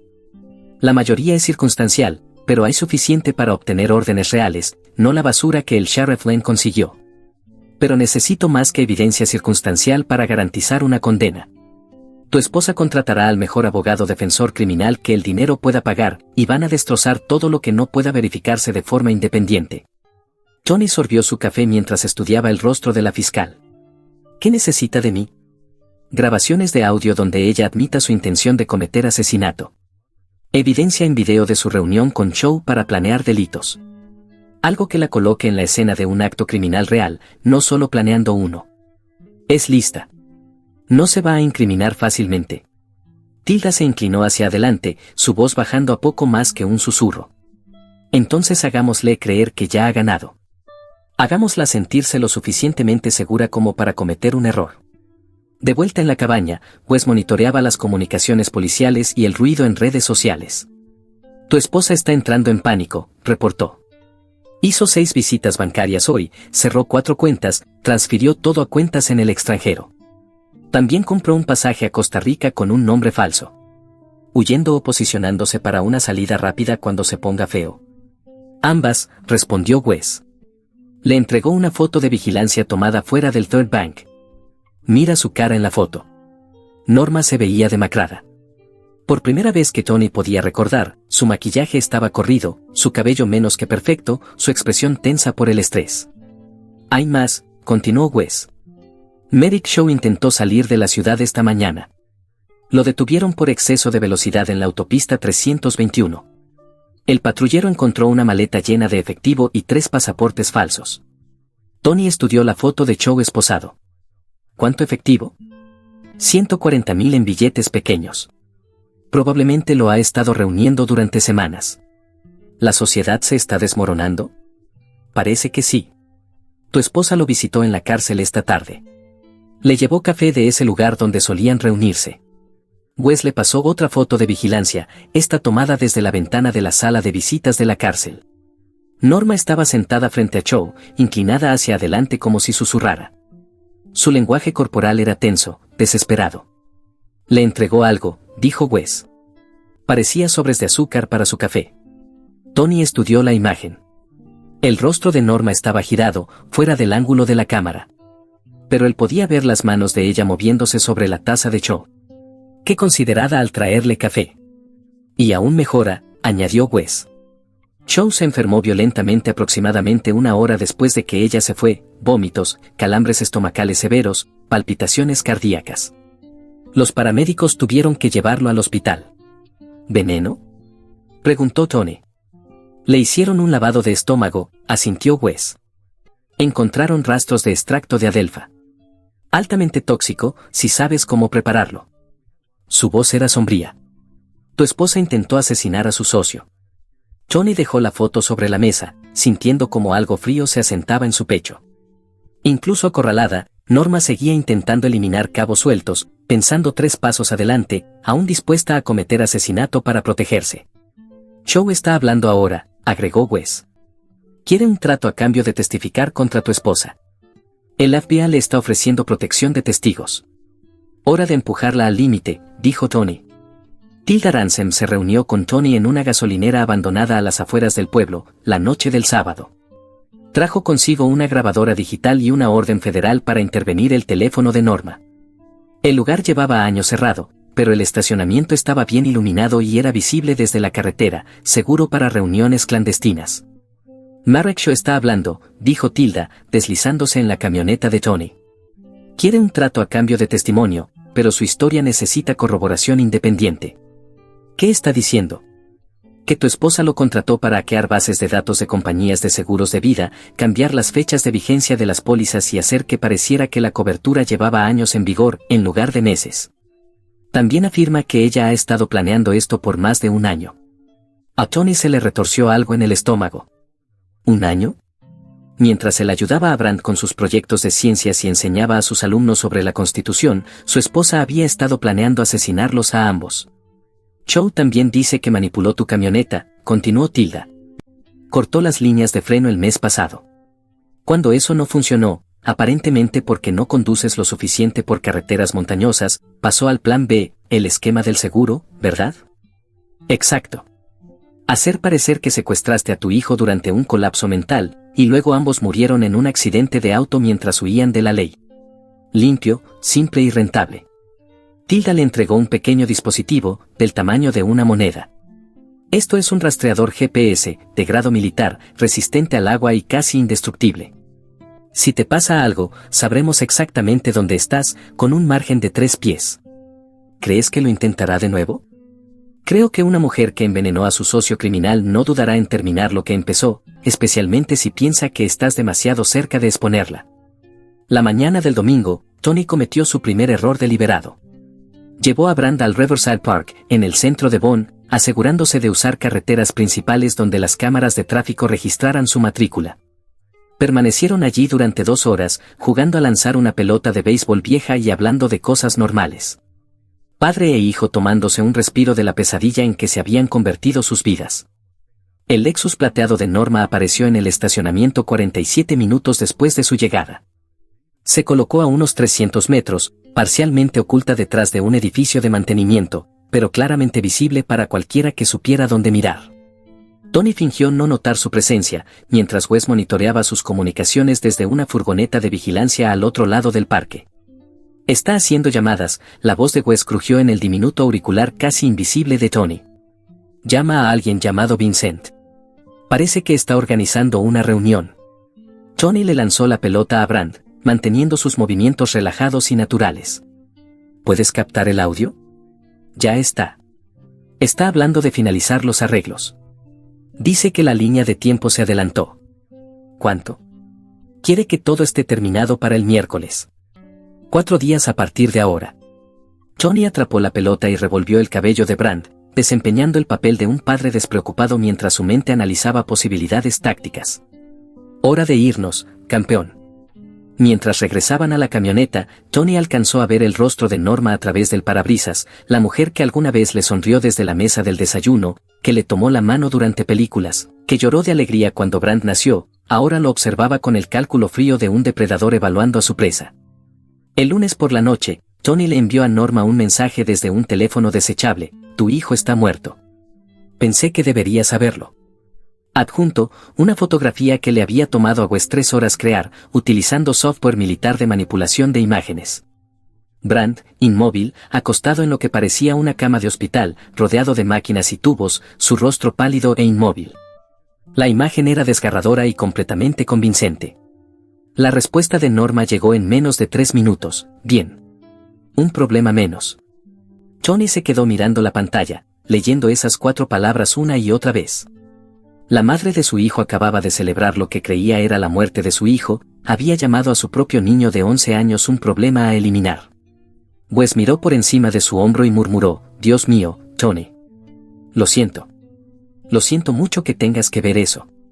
No lo sientas, la voz de Tony era firme, controlada. Ahora la tenemos. La intervención telefónica federal captó su llamada a Marek Shaw, en el hospital, 23 minutos después. A pesar de estar bajo custodia policial y aún recuperándose del envenenamiento con Adelpha, Shaw estaba lo suficientemente lúcido para tomar la llamada. Está hecho, dijo Norma, su voz clara y fría en la grabación. El niño se fue. Johnny probablemente se suicidará por la pena dentro de una semana. ¿Y la investigación? La voz de Shaw era débil pero audible. Esa fiscal está haciendo preguntas. Ransom hace ruido, pero no tiene nada sólido. Una vez que Tony esté muerto, todo desaparecerá. Una familia trágicamente destruida por el colapso mental de un padre. A los medios les encanta ese tipo de historia. La manipulación de los frenos aún podría. Nunca podrán vincularlo conmigo. Usé tus herramientas, ¿recuerdas? Tus huellas son las únicas en el equipo. Tu ADN en los cables. Un largo silencio en la línea. Luego, la voz de Shaw, amarga por la realización de cuán completamente lo habían manipulado: me utilizaste. Utilicé a todos, cariño. Así es como se sobrevive en este mundo. Así es como se gana. ¿Y el dinero? ¿Mi parte? ¿Qué dinero?, preguntó Shaw. Vas a ir a prisión por el resto de tu vida. Los muertos no necesitan cuentas bancarias. La llamada terminó con Shaw maldiciendo y Norma riéndose. Esa noche, en la furgoneta de vigilancia federal frente al hospital, los agentes se miraron entre ellos con expresiones de satisfacción sombría. ¿Crees que eso es suficiente?, preguntó uno. Tilda Ransom sonrió por primera vez en semanas. Más que suficiente. La mañana del miércoles llegó gris y fría, con una especie de niebla montañosa que convertía el mundo en un cuento de fantasmas. Norma condujo su Lexus hasta una cafetería en Asheville, a 90 minutos al sur de Boone, para reunirse con un hombre que afirmaba vender identidades falsas para personas que necesitaban desaparecer. Lo había encontrado a través de un foro encriptado que Shaw le había recomendado antes de que su sociedad se volviera mortal. Las credenciales del hombre eran sólidas, al menos lo habrían sido si realmente se tratara de un criminal, y no del agente especial del FBI Vincent Torres. La cafetería era perfecta para la operación: múltiples salidas, buenas líneas de visión y suficiente tráfico civil para proporcionar cobertura al equipo de respaldo disperso por la zona. Norma llegó puntualmente, usando gafas oscuras y un abrigo negro que la hacía parecer que asistía a un funeral, que, en cierto modo, lo era, el suyo. El agente Torres ya estaba sentado en una mesa de esquina, interpretando el papel de un falsificador nervioso, chaqueta de cuero, ojos huidizos, el tipo de hombre que trataba con pasaportes falsos y cuentas bancarias en el extranjero. ¿Para dónde necesitas los papeles?, preguntó cuando Norma se sentó frente a él. País sin extradición, respondió ella sin dudar. En algún lugar cálido. Estoy cansada de los inviernos de Carolina del Norte, y sospecho que están a punto de ponerse mucho más fríos. Eso es caro. 50.000 por un pasaporte limpio, con sellos de entrada y historial de viaje. Otros 20 por documentos de respaldo, licencia de conducir, tarjetas de crédito, número de seguro social. Norma abrió su bolso y sacó un grueso sobre Manila. 70.000 en efectivo, billetes no secuenciales como pediste. Lo que no notó fue el micrófono adherido al pecho de Torres, ni a los agentes de respaldo sentados en mesas cercanas, ni al francotirador en el tejado al otro lado de la calle que la tenía en su mira, por si había traído compañía. Norma Callahan, dijo Torres, su voz perdiendo de repente todo rastro de nerviosismo criminal, está arrestada por conspiración para cometer asesinato. La cafetería estalló en un caos controlado. Agentes federales aparecieron desde todas las direcciones, con las armas desenfundadas pero apuntando lejos de los civiles. Algunos clientes gritaron y se tiraron al suelo, mientras otros sacaban sus teléfonos para grabar el arresto. FBI. Al suelo. Ahora. Norma se quedó congelada por un momento, aún con el sobre de dinero en las manos. Su rostro pasó por la confusión, el miedo y finalmente la furia, al darse cuenta de que había sido atrapada. Tiene derecho a guardar silencio, dijo Torres mientras dos agentes se acercaban para esposarla. Tiene derecho a un abogado. Al otro lado de la calle, Tony observaba a través de los binoculares desde el asiento del pasajero en la camioneta de Wes. Su esposa, su exesposa, estaba siendo leída sus derechos mientras los agentes federales aseguraban la escena. ¿Te sientes mejor?, preguntó Wes. Tony bajó los binoculares y observó cómo los agentes llevaban a Norma hacia los vehículos. De pronto, ella parecía pequeña, disminuida, sin su confianza y sus mentiras cuidadosamente construidas. Sí. Cuando llegaron al coche, Norma miró directamente al edificio desde donde Tony observaba. Por un momento, sus miradas se cruzaron y él vio sus labios moverse. Me arruinaste. Tony bajó la ventanilla solo lo suficiente para que su voz cruzara la calle. No. Tú lo hiciste el día que planeaste enterrar a tu hijo. El tribunal del condado de Calbell jamás había albergado un caso como el pueblo de Carolina del Norte contra Norma Elizabeth Callahan. La fiscal Theodore Ransom presentó evidencia que llenaba 8 cajas de archivo y requería un equipo de testigos expertos solo para explicar los crímenes financieros. Tony se sentó en la primera fila de la galería, con su mejor traje gris oscuro, y Brand a su lado, con ropa que ahora sí le quedaba bien. Ambos habían perdido peso en los últimos 3 meses, pero el niño volvía a dormir bien y hasta había empezado a sonreír de vez en cuando. El abogado defensor de Norma era Marcus Kellerman, un costoso abogado penalista de Charlotte, conocido por lograr absoluciones imposibles para clientes adinerados. Usaba trajes de $1,000 y hablaba con una voz suave y melosa capaz de hacer que un jurado creyera casi cualquier cosa. La estrategia de Kellerman era predecible: pintar a Norma como una esposa maltratada llevada a la desesperación por un esposo abusivo y entrenado para matar. Señoras y señores del jurado, dijo en su alegato inicial, mi clienta vivía con miedo. Miedo de un hombre entrenado por el Cuerpo de Marines de los Estados Unidos para infligir violencia. Un hombre que desapareció con su hijo y lanzó amenazas terroristas contra su vida. Kellerman caminaba delante del jurado, haciendo contacto visual con cada miembro. Norma Callahan no es una mente criminal maestra. Es una víctima que tomó decisiones desesperadas porque no veía otra forma de protegerse a sí misma y a su hijo. El alegato inicial de Theodore Ransom fue más corto e infinitamente más devastador. La defensa quiere que crean que este caso trata sobre abuso doméstico, dijo, de pie directamente frente al jurado, sin notas ni dramatismos. No lo es. Este caso trata de codicia. De una codicia pura, calculadora, que llevó a una madre a planear el asesinato de su propio hijo por dinero del seguro.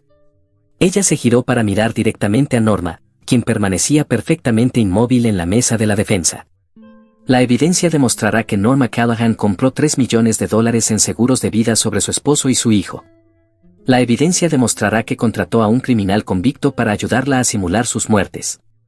Y la evidencia demostrará que, cuando creyó que su hijo de 11 años estaba muerto, lo celebró. La primera semana de testimonio estableció la línea de tiempo financiera, registros bancarios, pólizas de seguro, transacciones en criptomonedas que pintaban un retrato de una preparación sistemática para cometer asesinato. Chow testificó el martes, pálido y delgado en su uniforme naranja de preso. Ya se había declarado culpable de cargos de conspiración a cambio de su cooperación, pero su testimonio fue devastador. Ella se me acercó en febrero, dijo, con voz apenas audible en la sala del tribunal llena. Dijo que tenía una propuesta de negocios. Alto riesgo, alta recompensa. ¿Cuál fue la propuesta? Preguntó Ransom. Ayudarla a matar a su esposo y a su hijo. Hacer que parecieran accidentes. Dividir el dinero del seguro, 50 y 50. ¿Cuánto dinero del seguro? 3 millones en total. Me mostró las pólizas. Dijo que lo había estado planeando durante meses. El contrainterrogatorio de que German intentó pintar a Chow como un testigo poco confiable con todas las razones para mentir, pero el hombre se mantuvo firme en su historia, con la consistencia de alguien que está diciendo la verdad. El miércoles se presentó la evidencia técnica. Expertos en informática forense explicaron cómo Norma había utilizado el equipo de Chow para hackear bases de datos de compañías de seguros. Analistas financieros rastrearon dinero a través de un laberinto de cuentas en el extranjero. Agentes de la FBI testificaron sobre las grabaciones de las llamadas intervenidas y sobre el intento de Norma de envenenar a Chow. El jueves fue el turno de Norma de testificar en su propia defensa. Llevaba un vestido azul marino sencillo y poco maquillaje, aparentando ser una madre de luto en lugar de una presunta asesina. Que German la guió a través de una historia cuidadosamente ensayada de abuso, miedo y desesperación. Johnny cambió después de su servicio militar, dijo, secándose los ojos con un pañuelo. Se volvió enojado, controlador. Desaparecía durante horas sin explicación. Tenía miedo de lo que pudiera hacer. ¿Adquirió pólizas de seguro sobre su esposo y su hijo? Sí, pero solo para proteger el futuro de Brand, en caso de que le pasara algo a Tony. Quería asegurarme de que nuestro hijo estuviera protegido. ¿Conspiró con Marek Shaw para matar a su familia? Jamás. Me reuní con el señor Chow para trabajos legítimos de consultoría informática. Él debió haber malinterpretado nuestra relación comercial. El contrainterrogatorio de Ransom destruyó la fachada cuidadosamente construida de Norma en solo 37 minutos. Señora Callahan, comenzó, acercándose al estrado con una transcripción en la mano, usted testificó que tenía miedo de su esposo, ¿correcto? Sí. Y, sin embargo, compró pólizas de seguro de vida por valor de $3 millones sin decírselo. ¿No sugiere eso que estaba planeando su muerte más que temiéndola?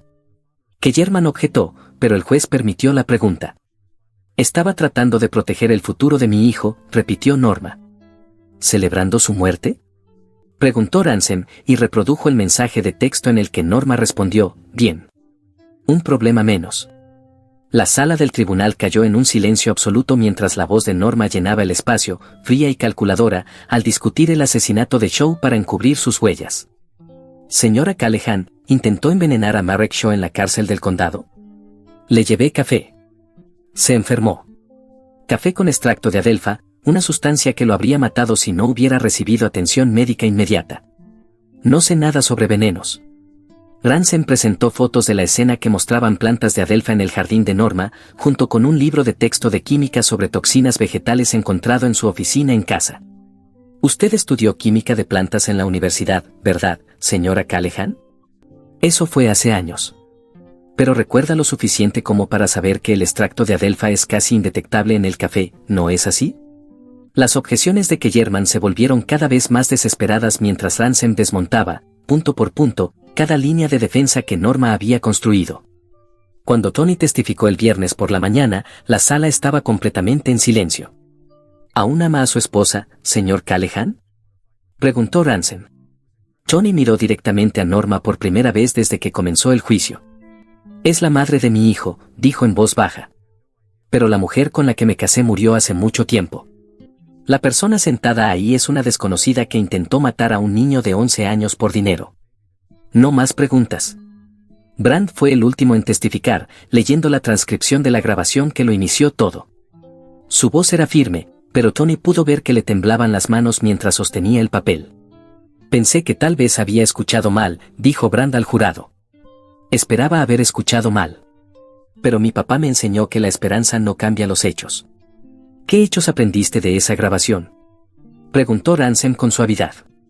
Que mi mamá quería matarnos a mí y a mi papá por el dinero del seguro. Que pensaba que yo era un estorbo. La palabra estorbo pareció resonar en la sala en silencio.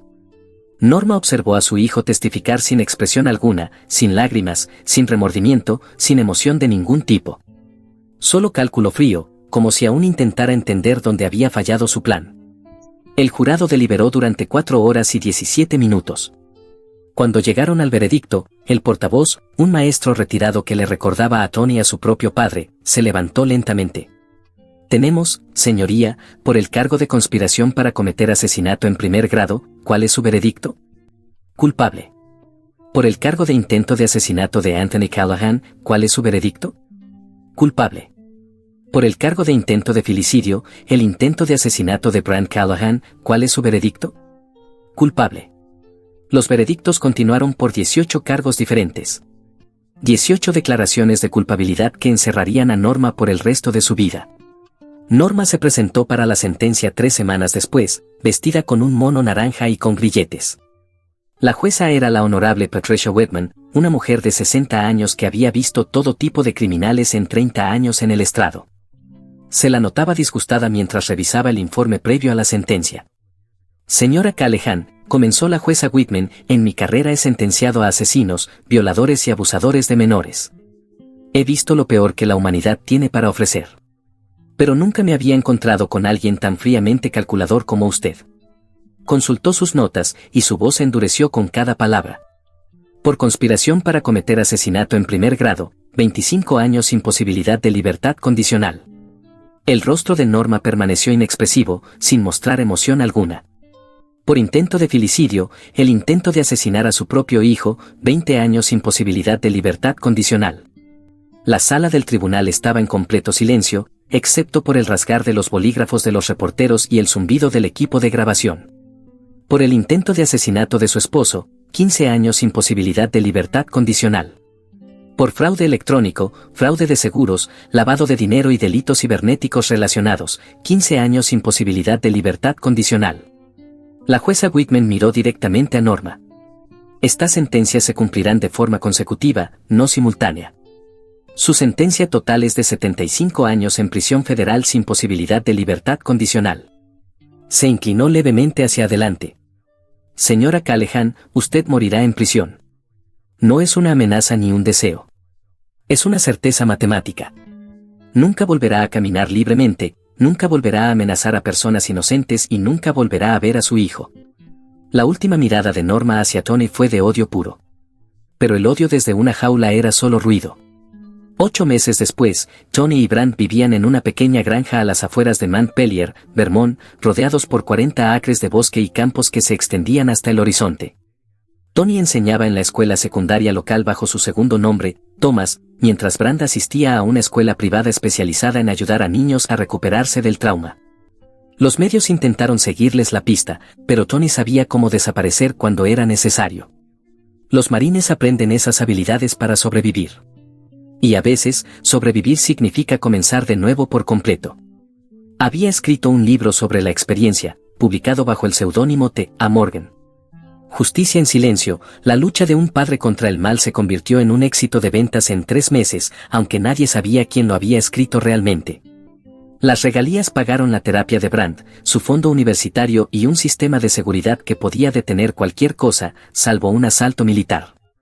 ¿Crees que algún día saldrá de prisión?, preguntó Brant una noche, mientras trabajaban en los deberes de cálculo en la mesa de la cocina. Tony miró a su hijo, que ahora era más alto y comenzaba a parecerse más al hombre que sería que al niño asustado que había sido. No. Va a morir en prisión. Bien. Trabajaron en silencio cómodo hasta que Brant volvió a hablar. Papá, ¿qué la hizo así? ¿Cómo alguien decide matar a su propio hijo? Tony se había hecho la misma pregunta durante muchas noches sin dormir. ¿Cómo se convierte una persona en alguien capaz de asesinar a su propio hijo? ¿Qué se rompe dentro de alguien para hacerlo posible? No lo sé, hijo. Algunas personas simplemente nacen sin las partes que las hacen humanas. ¿Y si yo soy como ella? La pregunta golpeó a Tony como un golpe físico. Miró a su hijo, este chico que había arriesgado todo para salvarle la vida, que había testificado contra su propia madre porque era lo correcto, que todavía se despertaba por las noches preguntándose si su mamá realmente había querido matarlo. No, dijo Tony con firmeza. Eres exactamente quien debes ser. Eres valiente y bueno, y no te pareces en nada a ella. Afuera, la nieve caía frente a las ventanas de Vermont. Nieve limpia y blanca que lo cubría todo y hacía que el mundo pareciera nuevo. Johnny había aprendido a apreciar pequeños consuelos como ese, nieve que caía sin secretos, árboles que crecían sin mentiras, silencio que significaba paz y no amenazas ocultas. Su teléfono vibró con un mensaje de Wes. Norma intentó escapar la semana pasada. Llegó hasta la primera cerca antes de que los perros la encontraran. Le sumaron 5 años a su sentencia por intento de fuga. Johnny borró el mensaje sin mostrárselo a Brand. Algunas cosas era mejor guardarlas en privado. Esa noche, después de que Brand se durmió, Johnny se sentó en el porche con una taza de café y observó las estrellas a través del aire claro de la montaña. Pensó en la grabación de voz que lo inició todo, en las decisiones y sus consecuencias, en el momento en que alguien decide que la vida de otro no tiene valor. Norma había tomado su decisión. Ahora tendría que vivir con ella el resto de su vida, sin importar cuántos años fueran. La mujer que intentó matar a su propio hijo por dinero del seguro pasaría sus décadas restantes en una celda de concreto, olvidada por el mundo que intentó manipular. Algunas guerras se luchan en desiertos con balas y bombas. Otras se libran alrededor de mesas de cocina con mentiras y documentos legales. Pero el campo de batalla nunca cambia. Es donde alguien intenta arrebatarte lo que es tuyo. Y cuando eso ocurre, no huyes de la pelea. No perdonas. No olvidas. La terminas. Johnny terminó su café y entró a ver a su hijo una vez más. Mañana traería nuevos desafíos, nuevas lecciones que enseñar, nuevas razones para agradecer por el simple hecho de respirar aire libre. Pero esa noche, los buenos habían ganado. Y a veces, eso era suficiente. ¿Qué harías si fueras el autor? Gracias por unirte a Toe Hoy. Recuerda darle me gusta, suscribirte y activar la campana de notificaciones para no perderte nuestro próximo video. Hasta pronto. Toe, te lo agradece.